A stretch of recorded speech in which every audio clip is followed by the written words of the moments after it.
thanks for listening to the Capital City Soccer Show, your independent source for everything Austin FC. On today's show, we're going to interview our good friend and soccer writer Phil West about the MLS playoffs, which start this week. We will also talk about the expansion draft, as well as some other Austin FC news. So my name is Landon Cottam. I'm joined as always by Mr. Jeremiah Bentley. Hey everybody, I'm Jeremiah Bentley. Landon, what you drinking tonight? I have Oddwood Ales. I can't remember the name of it, but it's an IPA from them. And kind of the inspiration was the Austin Chronicle released their top 20 Austin breweries of the year.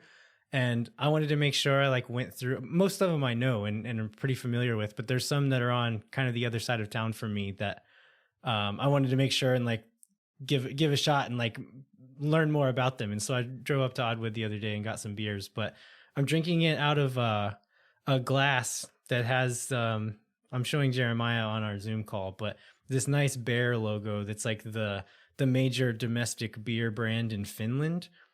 But I have this because I procure drinking vessels from every country that I visit, or try to at least. And so this is one of my Finland ones. And it's got something written in Finnish on it that I you don't do know not what understand? I don't know what this one says, no. I do have another drinking vessel from Finland that has more writing that I don't understand, but this one is a coffee mug. And I got it in a thrift store in Helsinki, and I went into it. It was I was by myself and looking around at stuff, and I saw this coffee mug that just really intrigued me. And it had a painting. It's a hand painted coffee mug. It's really nice, but the painting is of this drunken sailor looking guy leaned over a pint on a bar top, and there's some words written on it. And so I was in this little thrift shop and asked a woman in there. I was like, "Hey, do you speak English? Can you tell me what this says?" She's like, "Oh, it's in a weird kind of country dialect from a different part of Finland, and it's this drunken sailor is saying water is only good but under a boat." And that's one of my favorite. I've traveled a lot, and this is one of my favorite souvenirs from any place I've ever been. Is this coffee mug that I have? That's a great expression. That old sailor has a good attitude on life. So I haven't traveled as much, but I was telling you before, we used to go to Trudy's Mexican restaurant over by the UT campus almost every Saturday night when we were in school.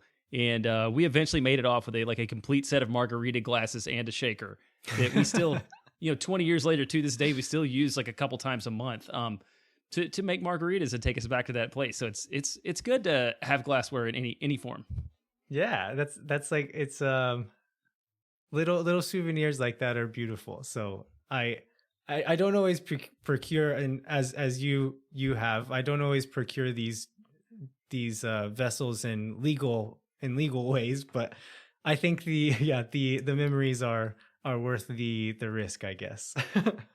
All right, let's jump into some Austin FC news. So we found out earlier, I guess last week, that the rules of the expansion draft. So we assumed that there would be an expansion draft because there always has been, but we weren't sure exactly what the rules were going to be or what it was going to look like, and they released that stuff last week. So expansion draft is going to be on the December 15th, which is just a few days after the MLS Cup final, which is on December 12th, right? And so, essentially we'll get to choose 5 players from other MLS teams. Any of the teams who had players chosen last year from by Miami and Nashville, they are all exempt from this draft. So there's 10 teams that we can't choose from. The other 16 we can choose from. And so the catch is they are able to protect 12 players from their roster. And of those 12 protected players, we can't choose any of them. So it's we're not going to have just carte blanche and choose any player we want, but there will be a lot of players available. So before we go on to this, is there any other details that are important that I'm missing here, Jeremiah? Yeah, I thought the timing was pretty interesting. The fact that the list of players is available at I think noon on Monday the 14th, and then Austin is selecting the next day. I think it's not a long, it's not a long turnaround, but hopefully they're. I mean, I'm sure they have a pretty good idea of what potential players they might get, so they're going to be planning for that and not necessarily wait. And then it's going to be over pretty quickly. They have 3 minutes for each selection, so I guess they'll go in. On the 15th, and 15 minutes later, we'll have 5 players. Is that how it works? Yeah, it really is. And I know I watched the draft last year, and I think I'm just now remembering this. Is that true? Yeah, last year I was in New York City, sitting in a cafe with the Cooligans, watching the draft, the expansion draft on Christian Polanco's phone. We were eating like a Cuban restaurant. So how did you meet those guys?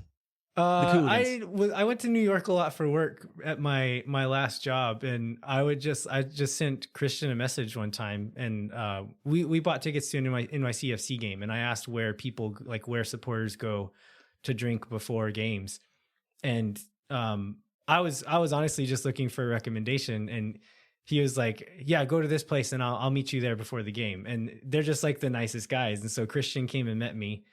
And then when we got into the stadium, I went up and met up with him again at halftime and talked. And then I was going to New York like 4 or 5 times a year at that point in time. And so every time I go back, I'd be like, "Hey, I'm back in town. If y'all are doing something, then I'll come hang out." So I went and saw Christian do stand up one time, and then met them for lunch a couple of times. And then one time they're like, "Hey, we're recording today. You should come into the studio and watch us record." And then they ended up pulling me like in the middle of recording. They did the whole first segment and then pulled me up, and I was a guest on their show to talk about Austin FC and like supporter culture and stuff like that. So it was just like I was just in New York a lot, and they were nice enough to let me hang out with them sometimes. That's really good. They seem like really good guys, and they're so they're great on Twitter, and I love their show, and yeah, it's really cool. I remember that interview. I just hadn't thought about that in a long time until that came up. Okay, so I forgot all about. Yeah, that anyway. That was the last expansion draft. Tangent. Now, that's where I was when I watched the last expansion draft. But I think the question that we should ask ourselves and pose to listeners is like, what can we expect from this draft? Like, what are we going to get out of it?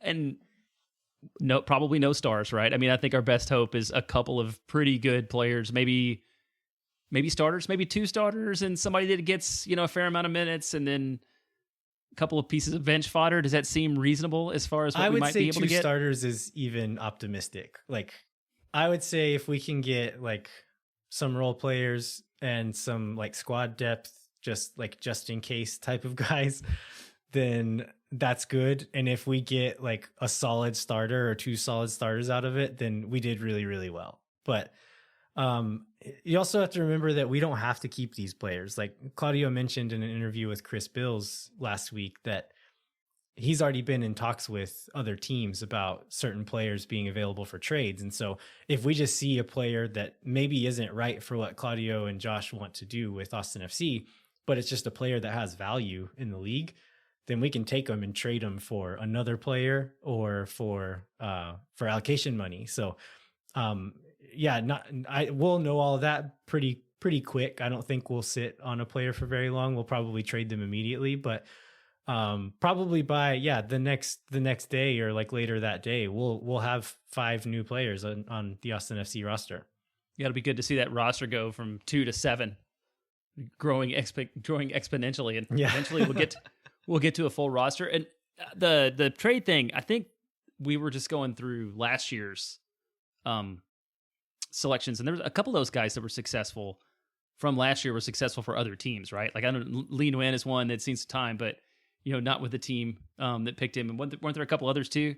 Yeah, so Lee Nguyen actually did play. He was picked by Miami, and he did play for them for a while, and then moved to New England. But Zarek Valentin is one that he was chosen by Nashville, but then immediately traded to Houston, and he hasn't been like every game starter, but he's played a lot of minutes for Houston this year. So and then there's a lot of other names: Ben Sweat, Abu Janladi, Brendan Vasquez. I don't know how much he played this year, but there's all the names on here have gotten minutes this year. Maybe not all of them, but most of the names taken in the draft last year have gotten minutes in MLS. So yeah, like Jeremiah was saying, I don't think we can expect to get a superstar, but it's possible to get some good pieces. And I think we've mentioned this on the show before, but LAFC got Tyler Miller and Latif Blessing in their expansion draft. So Tyler Miller, like not the best keeper in the league, but he was the keeper on the best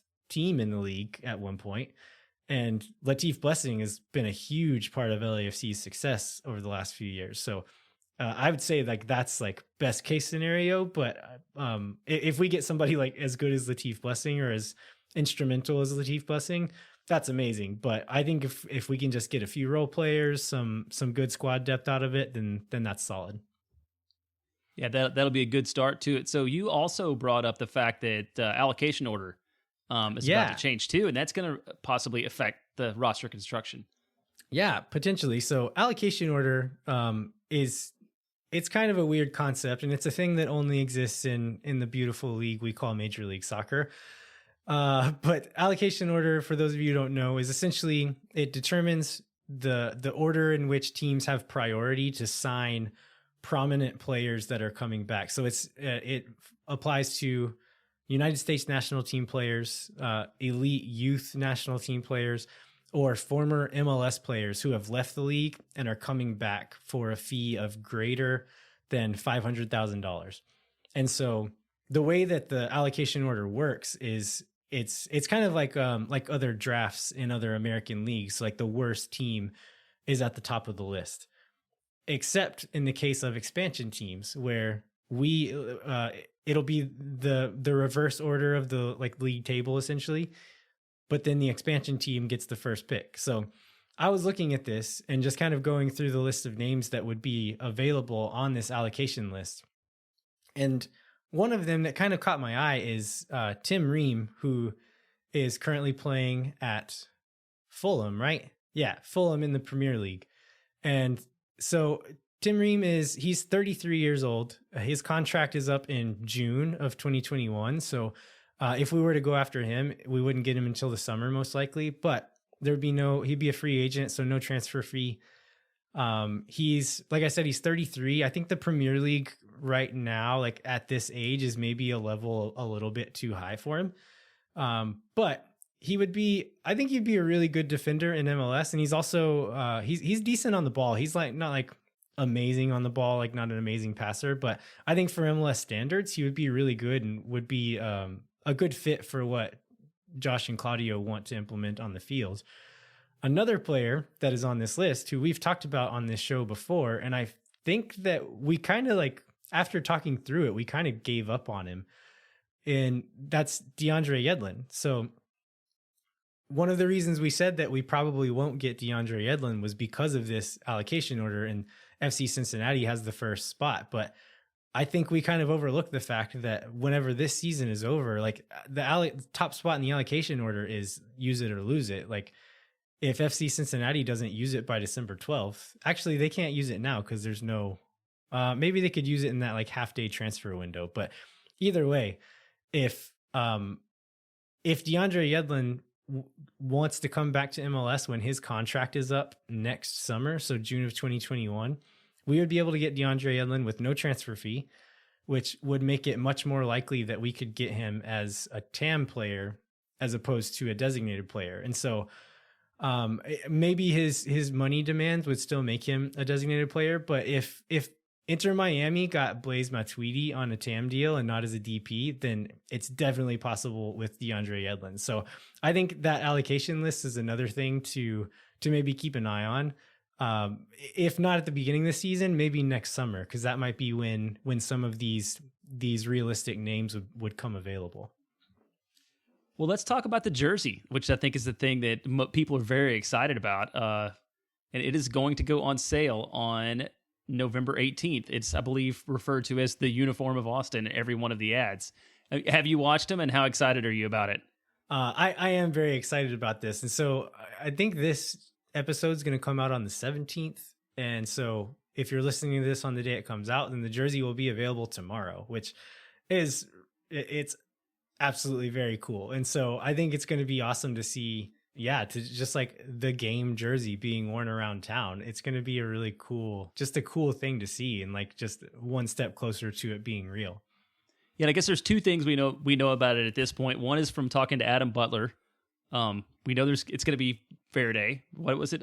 Adidas went a long way to make sure that Verde happened, and then we got like wink, wink, and then I didn't notice this the first time through, but there were a lot of stripes in all the background in the ads. Including like the one where he was searing the fish.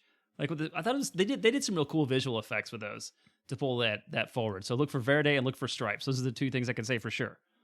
Yeah, and I like, full disclosure, Jeremiah, you and I have had conversations with other people that I think we have a decent idea of what it's going to look like. Also, more full disclosure, neither of us have actually seen the jersey. So I think I know enough about it to like know kind of what it's going to look like, but it's still general enough information that I have no idea exactly what it's going to look like, or like if it's going to be really, really good, or if it's going to be boring, or like, I don't know. So even though like we know some details about it, I'm still extremely excited to see it. It's going to be like, I don't think it doesn't take away from the fact that I'm like squirming in my seat to see that video drop on Wednesday. Yeah, and another thing, I think if we're in the realm of things that we kind of know and kind of don't, I think there's going to be a really cool release plan that the club's going to come out with too. It's not just going to be a standard. Yeah, they're not going to post a drop on the store, like post a JPEG on Twitter. Like it's going to be a larger campaign than that. So that should be fun to watch as well. And another thing we heard, we had speculated, I think for quite a while, about the season possibly starting late, but that tone, even to, I think last time we talked about it, we had quotes from Don Garber where it looked like the season might not start on time in 2021. But there was a recent article, was it in The Athletic? Yeah, Paul Tenorio in The Athletic. Yeah, Tenorio in The Athletic about the plan that they intend to start on time in March 2021, due in large part to the international calendar. And I haven't read the whole article. Did you read the whole article, and what else in there was interesting? Yeah, I mean that's mostly it. They point to the international calendar just because all of the tournaments that were supposed to happen this summer that didn't are all happening next summer. So you have this summer's tournaments plus the tournaments that were scheduled for next summer, and all these qualifying games and things that haven't been happening. There's just going to be so many international fixtures that, I mean, MLS's schedule already interferes with international windows a lot. Like coming up in the playoffs, we're going to have some players missing because of international breaks. So, yeah, I think it seems like that's the major factor in it, which means, I mean, barring a COVID vaccine being available much earlier than expected, then we're probably not going to be allowed in the stadium wherever Austin FC plays their first games. If the stadium in Austin is ready and they play games there, we probably will not be allowed, at least in a full stadium, to those first games there. Maybe they'll do the original plan and stay on the road for a while until the stadium's ready, and then we could potentially be in for that first game. But I think it would be a good idea to temper our expectations and maybe not fully expect to have a full stadium for Austin FC's first home game if everything stays the same. Yes, I think if everybody could maybe slow down construction a little bit, if there's anybody on the construction crews that happen to listen to this show, just take a long lunch. Just don't worry too much about it. It'll be fine. We'll get it built. But that would be, that would be kind of disappointing. But it's the reality of the world. There's no way around it. So hopefully we'll get a vaccine earlier than we thought, or we'll open on the road, one or the other. So in other 2021 news, Andy Lockname was on Glenn Davis last week on Soccer Matters on November 9th. One of the things that he talked about was how he loves seeing posts on social media from fans drinking beer in the parking lot on weekends or random weeknights after work. And I feel like it's two of those fans who did that. It was really encouraging. I was going to say, we don't know anybody who's done that, do we? Andy says, if my wife is listening, which she never does, Andy says we need to drink more on Tuesday nights at the stadium parking lot. But he set up the media tour. So they had their first media tour of the stadium since January, I think, on November 10th.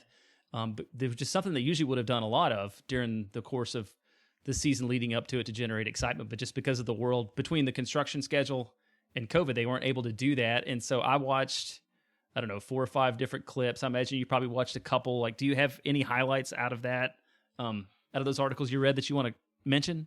I mean, like a lot of the like cable news networks aren't covering all of this to the degree that, like say Chris Bills and we are. So like we're down in the dirt in all of this stuff. And, a lot of these network news outlets are just kind of like, here's a cool stadium. They have grass now. And like, it's just like what their audience like doesn't know as much about a lot of this stuff as like the hardcore soccer fans. So I don't feel like we learned a ton of new stuff.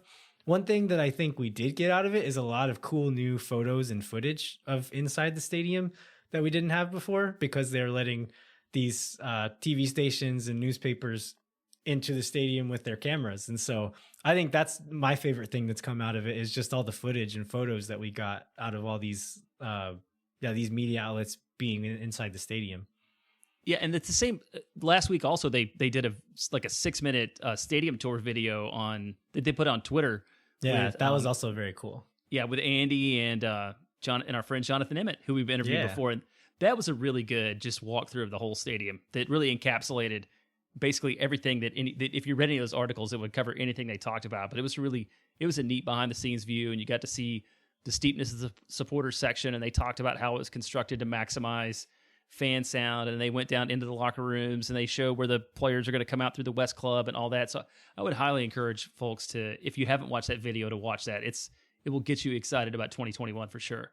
Absolutely. Another thing out of all of this that got me feeling a little bit tingly was a photo of it's taken from the west side of the stadium, like inside, like the west side stands facing the east side, which is where my tickets are.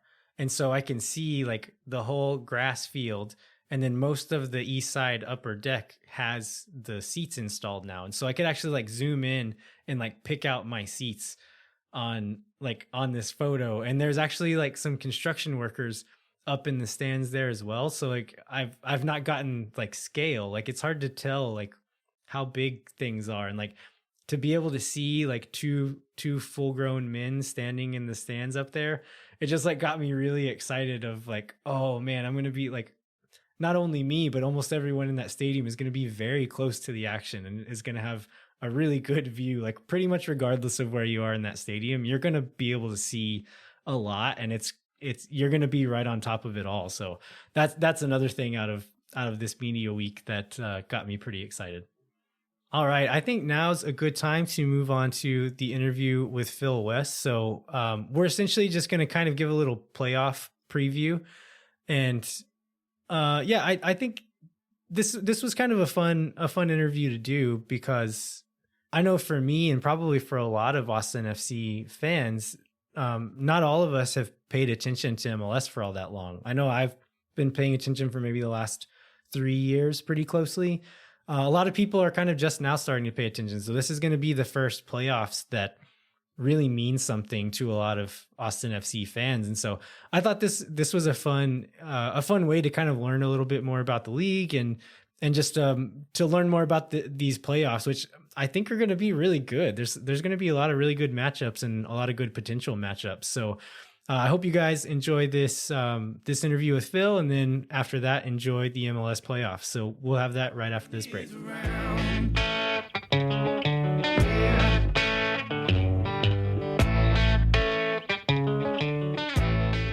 Our guest today is a contributor for Austin FC and MLSsoccer.com. It's writer Phil West. Phil, thanks so much for joining us today, man. Hey, friends. Thanks so much. Glad to be back. Yeah, we always have fun when Phil's on the show, so we wanted to have him on to kind of preview the MLS playoffs, because I think this is going to be a lot of Austin FC fans, maybe not their first MLS playoffs, but maybe one of the first ones that they feel really invested in. And so We usually try to kind of stick to doing Austin FC focused material, but I thought this would be kind of a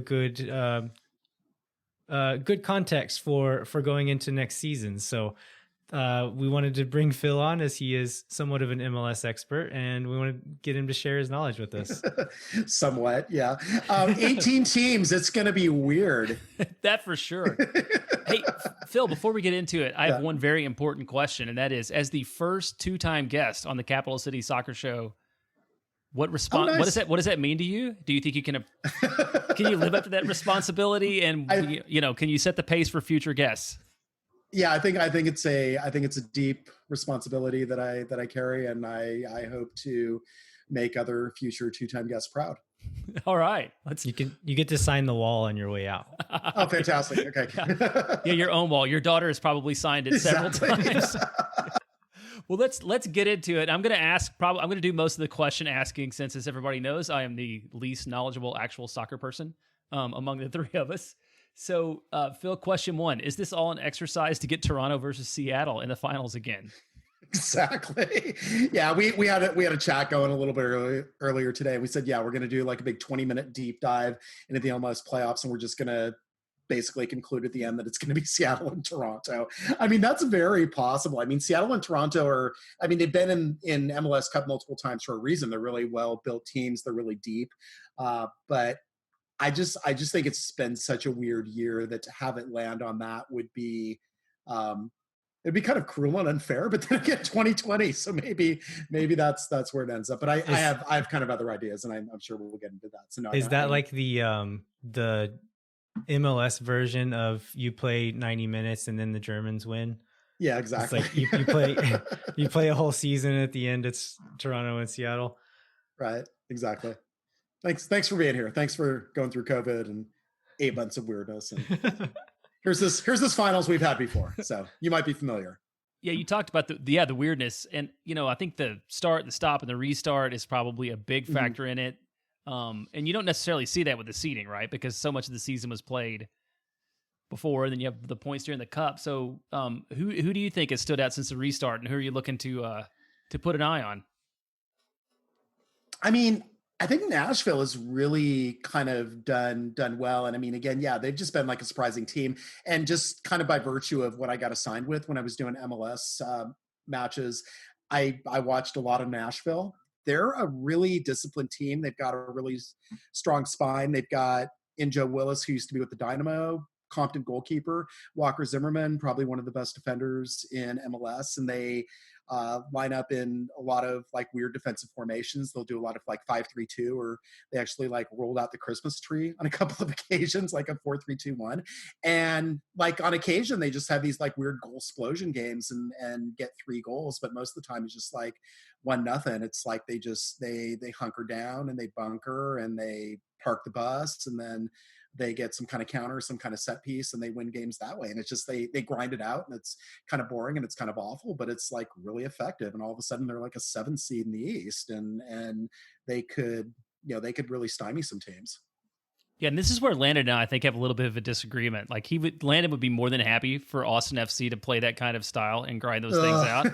I think, and I am like, I'll lose 5-4 and just like enjoy the heck out of it. I don't think I want it to be on the Nashville end of the spectrum, but I would be okay with just like a tactically sound team that doesn't necessarily score all the time, but I want to score more than Nashville does.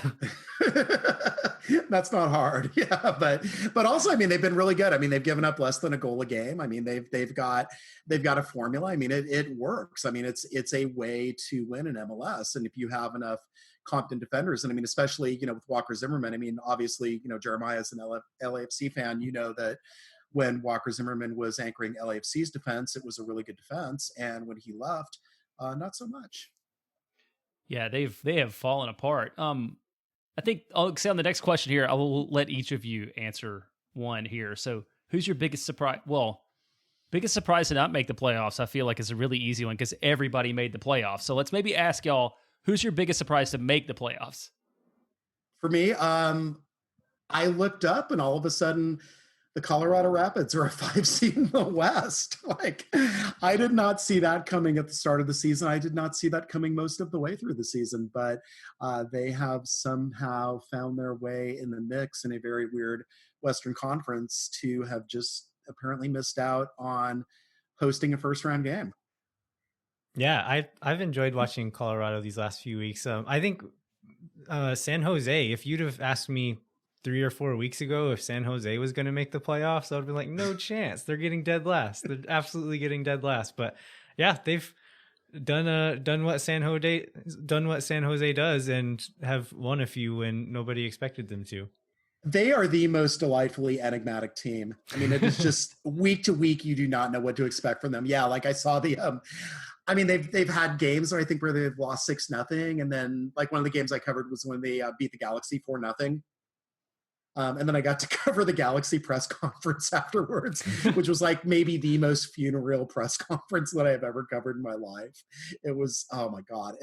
I felt so bad, like for everybody involved and to be there. I mean, it was just, what do you say? What do you ask? You have your rivals that have just trounced you at home, and it's clear that your coach is on the way out and your big DP signing did not work out. And just, I mean, it was just terrible and tragic. But I mean, San Jose can do that to teams occasionally. And that's the thing, like they're matched up against, SKC in the first round. Like they could very well win that. Like, I don't think they're going to make a deep playoff run, maybe, even though they did a pretty deep MLS's back tournament run, but who knows? I mean, they're San Jose. Who knows what they can do? They can do anything. Yeah. And going back to the most surprising to not make the playoffs, I think if you'd have told someone at the beginning of the season that the Galaxy and Atlanta United weren't going to make the playoffs, that would have been kind of shocking. I think some of these other ones you could have believed, but those two have fallen pretty far. Yeah, well, I mean, with Atlanta, I mean, nobody knew that Joseph Martinez was going to do his ACL in like the first game of the season, but they absolutely fell apart after that. I mean, it was like just a spectacle. It was just, I feel really badly for Atlanta fans, and just, as an Atlanta fan, I feel badly for myself. I was really hoping that they would have a good season and that, Pitti would work out and Barco would work out, but yeah, here we are. I mean, the Galaxy, I still thought was kind of flawed. I mean, they have some interesting pieces, but they were built kind of weirdly, and I didn't think that like Chicharito coming in and replacing Zlatan was necessarily going to right them in the way that they needed to be righted. But yeah, to see kind of just the level of drop off that both they and Atlanta have had, yeah, it's really, really strange. Before we hit record, we were talking about the Western Conference and how wide open it is, and you just mentioned how San Jose, even though they're the 8 seed, stands a chance to win in the first round. Can you talk a little bit more about sort of the Western Conference and what's out there and what that might be like before we get into the East? Because I feel like it's a lot more interesting side of the bracket. Yeah, for sure. I mean, look at this half of the bracket. So you've got FC Dallas, which I think is a dark horse to go to MLS Cup.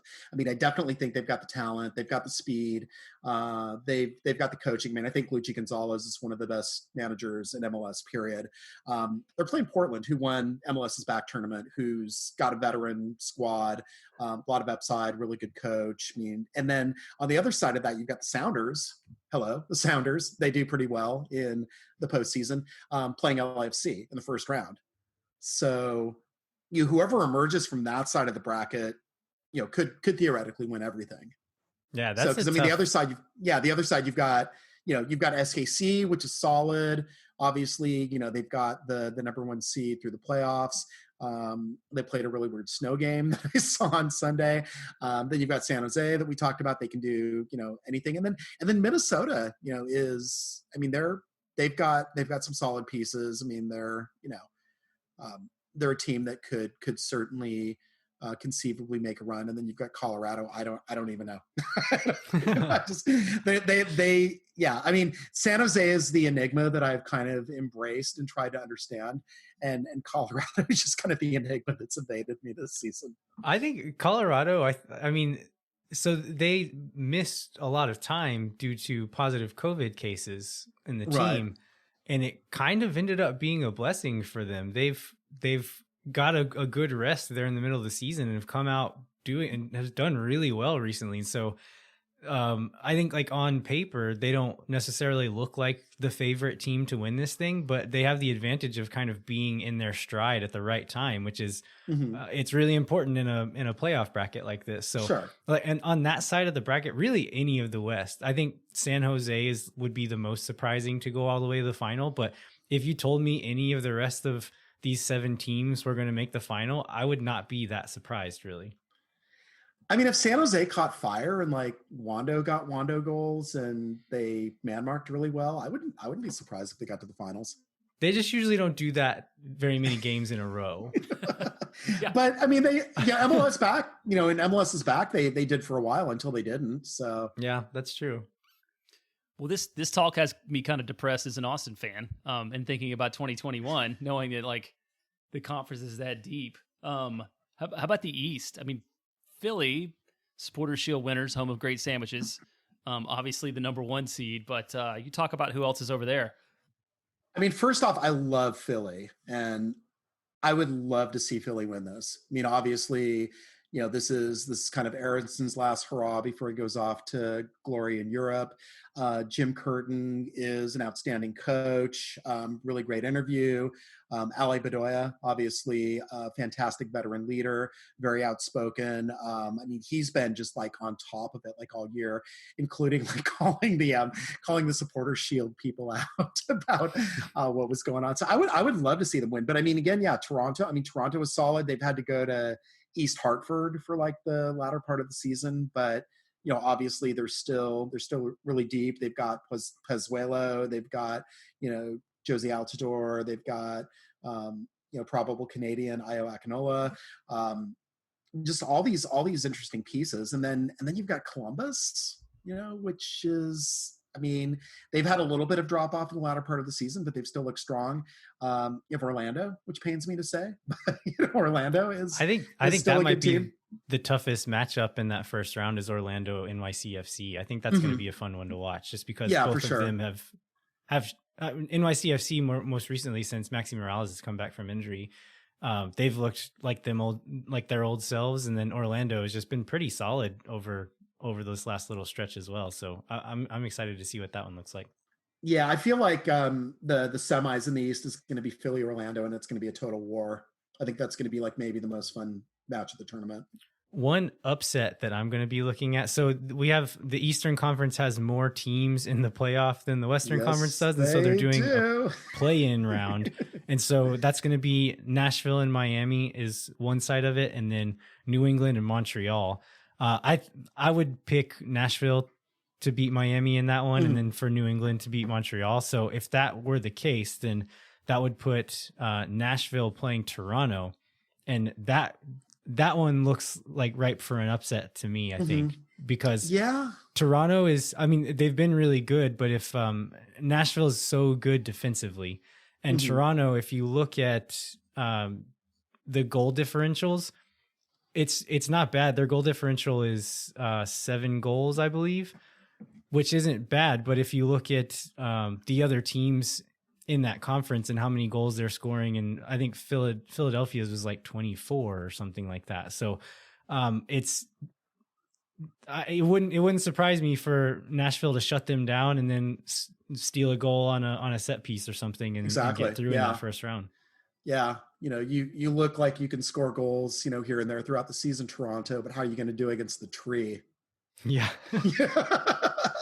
Yeah, Nashville, Miami. I mean, that's so fun that's a first round matchup, because I mean that's Expansion Bowl 2020, and it's a freaking playoff game. Like both expansion teams somehow, like how Miami managed to get. I mean, like DC basically fell on their face like the final game. I mean, it was theirs, and then I think they gave up like 2 goals in like the final 6 minutes to Montreal in their match to get out of the playoffs. But for a while there, like I covered the match where like DC looked like they were in shape, and they got a goal. They won 1-0 against Columbus, I think it was. And they were all like, yeah, why not us? We can make the playoffs. We just fired our coach, but we're here. Why not us? And then by season's end, that didn't happen. Yeah. So, but I mean, I do feel like Nashville is going to triumph against Miami. I mean, obviously, Miami has like the sexier pieces, but I think they struggle scoring though, and I Yeah. mean, even with all the talent they have, they still haven't been scoring very much. And if you can't score against regular like any other team, you're not going to do it very well against Nashville usually. Right, exactly. Yeah, for sure.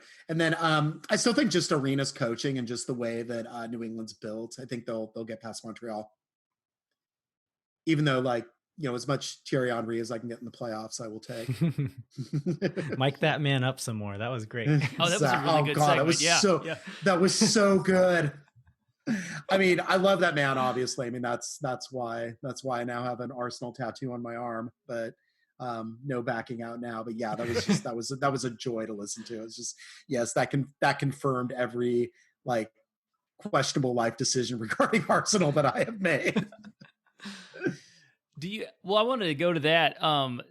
So we did my questionable life decision. No, I wanted to go to the Austin Soccer Foundation foot golf tournament, and you know, we saw Arsenal and Tottenham coming together in a moment of glory and beauty. I thought that was absolutely Andrew Urban and I teamed up to you know, do a round of foot golf. No, it was, I mean, you know, it's maybe the last like public thing I will do now for months, given the COVID numbers and all that. But no, it was a really great opportunity to get together and see folks that I had not seen in like way far too long. And yeah, it was, you know, I am not the best foot golf player. I might be the worst foot golf player.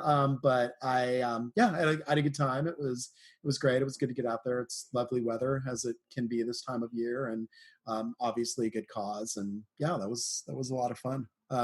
Except for when we encountered something alive in the bushes where our balls were.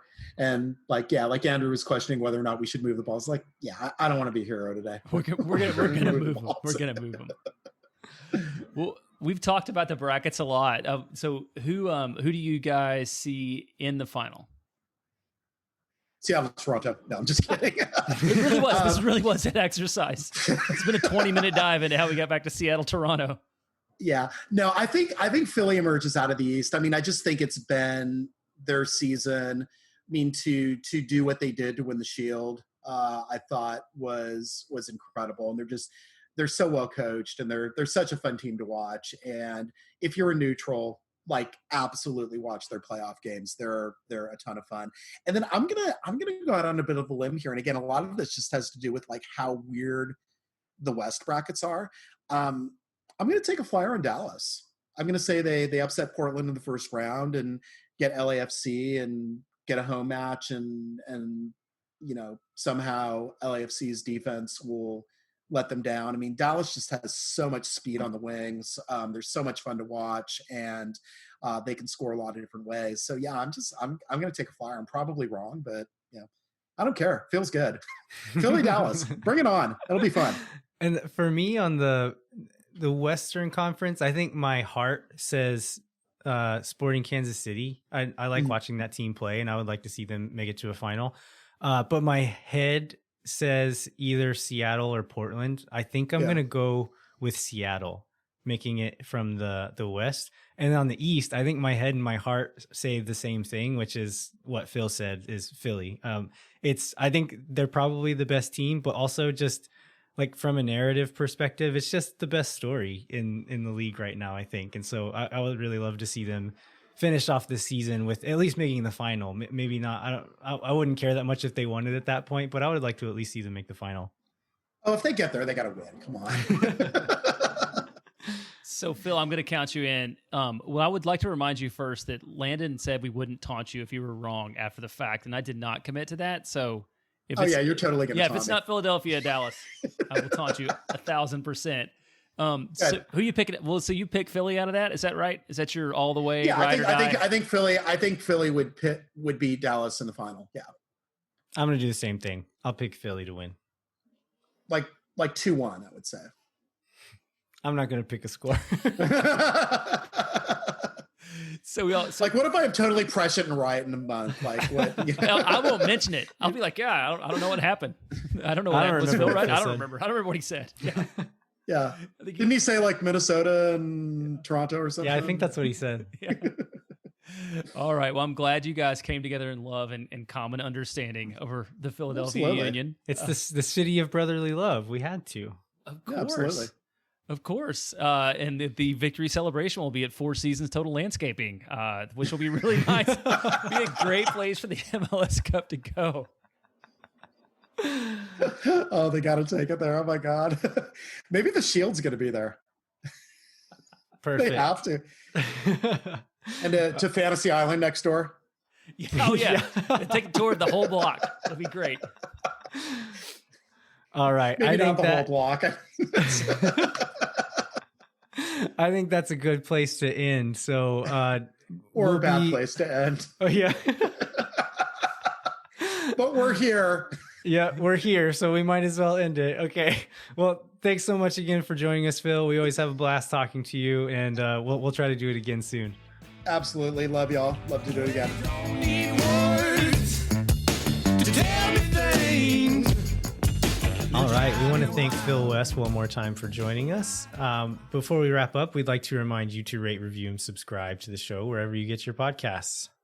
And we'd also like to remind you to visit CapitalCitySoccer.com, where Troy Bryant and Zach Mason bring you the latest in Austin FC news, including player rumors, sponsorship updates, and more. And Troy recently published an article called The Total Transportation Guide for Austin FC Match Day, which I thought was pretty interesting, and started a little discussion on Facebook about how people are getting there. So do you have your match day transit plan figured out, Landon?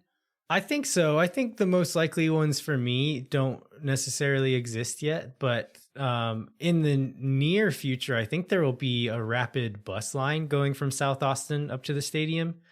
And then in a more distant future, probably a very distant future, I would be able to take a light rail from South Austin and make a transfer in North Austin up to the stadium. But also Brock Williams and I have, and several other people have talked about meeting at his house, which is not far, and riding our bikes over there. So any of those options, either a bus or by bike, I think will be my preferred options. Yeah, that What sounds about kind you? of that sounds kind of cool. Yeah, the red line is really close to our house, so I'd expect to take that down. You know, there won't be the station at McAllen right off the bat, so I'll just kind of have to see.